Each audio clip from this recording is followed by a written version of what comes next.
Nous voici pour une nouvelle histoire de Mogo la petite souris. C'est l'histoire de Mogo la petite souris qui s'amusait avec son meilleur ami, un mouton appelé Missouin, avec qui l'on rigolait si bien. Mogo avait une surprise à montrer que Missouin avait hâte de rencontrer. Cette surprise était un animal de compagnie qu'avait adopté Mogo la petite souris. Et Missouin s'écria: Mais ce nouveau compagnon, est-ce un papillon? Non, répondit Mogo, il est bien plus gros. Et Missouin s'exclamai-je, ce nouvel ami, est-ce une tête de bonhomme de neige? Non, rétorqua Mogo, il est bien plus beau. Et Missouin demanda, mais ce nouvel ami, est-ce un chat? Et Missouin, sans savoir pourquoi, eut envie de pleurer, mais il se reprit et dit à Missouin que ce n'était pas ça. En effet, cet animal était bien plus vert, car c'était un crocodile qui s'appelait Gros-Vert. Missouin, inquiet, demanda à Mogo si ce n'était pas trop dangereux. Après tout, cet animal est carnivore, c'est de la viande qu'il veut. Mais Mogo le rassura, assurant que Gros-Vert ne le mangerait pas, car en tant que crocodile, il n'avait pas besoin de se nourrir. Missouin, rassuré, n'avait plus peur de Gros-Vert, et dit à Mogo qu'il jouerait avec Gros-Vert. Ainsi, nos amis passèrent la journée à s'amuser avec leur nouvel animal de compagnie. Quelques jours plus tard, alors que Missouin allait chez Mogo, avec son petit frère qui se nommait Hugo, allons vers la maison, poussant la poussette, il entrait chez son ami, poussant la chansonnette.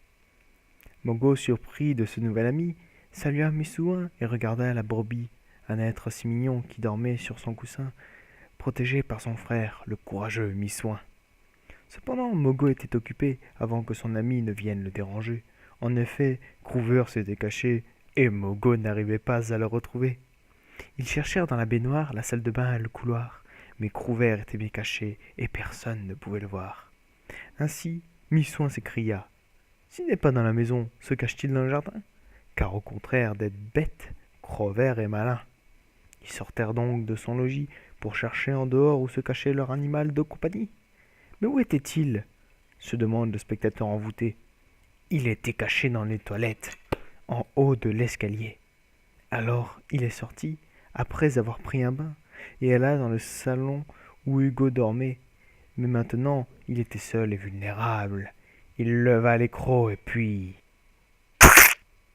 Missouin et Mogo entendirent un bruit venant de la maison d'où ils étaient partis. Ils rentrèrent pour voir ce qu'il se passait. Mais c'était trop tard. Hugo s'était fait dévorer. Du sang partout gisait et Gros-Vert se délectait. Missouin vit son frère ensanglanté, des larmes se mirent à couler, et il sortit un couteau et courut vers Gros-Vert. Mais se précipitant, il tomba à revers. Dans sa chute maladroite, il eut le malheur de faire tomber son cou entre les crocs de Gros-Vert.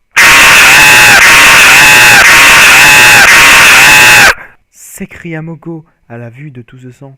C'était horrible de voir son ami mourant. Il pleura et se remettit en question. Il se demandait si tout n'était pas de sa faute. Il vit le couteau et pensa à son hôte. Ce dernier déchiqueté par son animal de compagnie, qu'il pensait inoffensif, mais qui était une vraie saloperie. Il prit le couteau et le leva en l'air, et d'un geste brusque s'égorgea.